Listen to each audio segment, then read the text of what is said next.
باران تا دێ دوا دەکەوێت. لە سلێمانیش سونەتی نوێژە بارانە ئەنجامدرا، نوێژێک بۆ پاڕانەوە لە خودای گەورە تا بارانی بەڕەحمەت ببارێنێت. مامۆستایانی ئاینی دەڵێن زۆربوونی گوناه و تاوان و ستەم و زۆرداری تاک و کار بەدەستانیش هۆکارن بۆ ئەوەی خوددا دەرگای ئاسمانەکان دابخات و نزاکانیش قبوڵ نەبن. فلا تغرنكم الحياة الدنيا.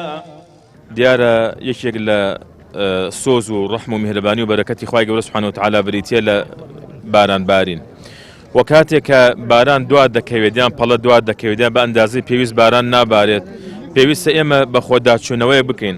قورئان دەفەرمێ ولقد أخذناهم بالعذاب فما استكانوا لربهم وما يتضرعون.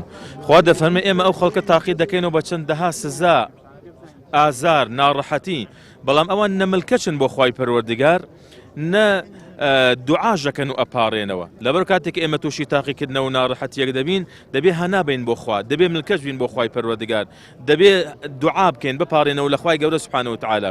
بەڕاستی بارانیش يعني وەکو قورئان دەفەرمێ وجعلنا من الماء كل شيء حي.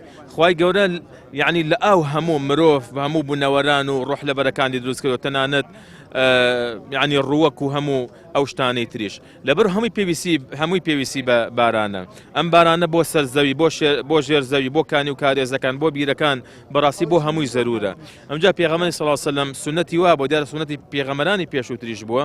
ئەگەر هاتوو لە ساڵێکدا کەم بارانی بووایە، پێغەمبەری خوا عەلەیهی سەلام لە موسەلا واتە لە شوێنێکە غەیری مزگەوت بێ کۆی دەکردنەوە، لەوێ دوعایان دەکرد، دەپاڕانەوە، خێر و سەدەقەیان دەکرد، حەیوانیان سەر دەبڕی.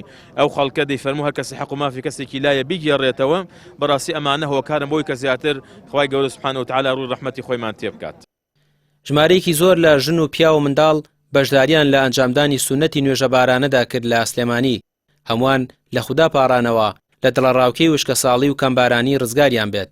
هاوڵاتیان دەڵێن پێویستە هەمووان بەنیاز و مەرامێکی پاکەوە داوا لە خوددا بکەن، شەڕ و ئاژاوە و نادادی لە نێو خێزان و کۆمەڵگا و کۆتایی پێبهێنن.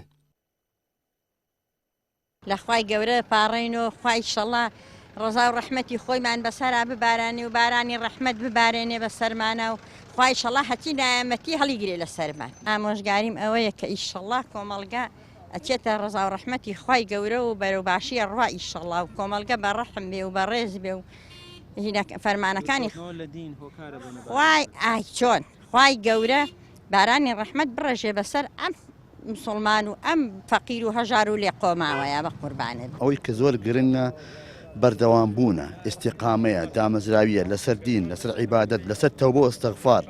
چونکە خوای گەورە فەرمێ فقلت استغفروا ربكم إنه كان غفارا يرسل السماء عليكم مدرارا ويمددكم بأموال وبنين ويجعل لكم جنات ويجعل لكم أنهارا. شيخ حەسەنی بەسری کاتێک کە خەڵک پرسیاری لێ کردووە کانیاوەکانمان وشکیان کردووە، خێزان پێکەنەوە مناڵمان نابێ، ڕز و باخەکانمان هەموو وشکیان کردووە، چی بکەین؟ بۆ هەمویان فەرمێتی بڕۆن ئەستەغفرڵڵا بکەن، بەردەوام بوون لەسەر ئەستەغفرڵڵا، بەردەوام بوون لەسەر تەوبە، بەردەوام بوون لەسەر عیبادەت و نەگەڕانەوە سەر تاوان هۆکار بۆی کە خوای گەورە دەروی خێر لە مجتەمع و کۆمەڵگا بکاتەوە لە ئاسمانەوە لە زەویەوە بارانە بۆ ببارێنێ. ئیتر دوێژە بارانە بەم 12 ئەڵڵاهو ئەکبەرە نابێ و بەم دوو ڕکاتە هەر ڕۆژینەوە ئاو لەوە هەمومان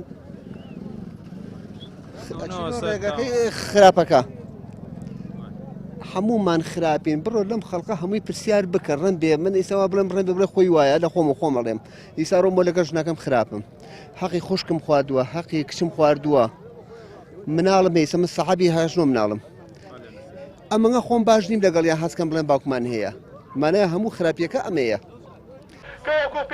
سونەتی نوێژە بارانە لە کاتێکدا ئەنجام دەدرێت کە باران بارین دوا بکەوێت. نزیکەی 10 ڕۆژی ماوە بچینە نێو وەرزی زستانەوە. هێشتا تەنها 50 ملیم باران باریوە. ئەوەش هەم بۆ وشکە ساڵی و هەمیش بۆ پرۆسەی کشتتوکاڵ و ئاودێری مەترسی هەیە. ڕامی عوسمان کەناڵی پێیام سلێمانی.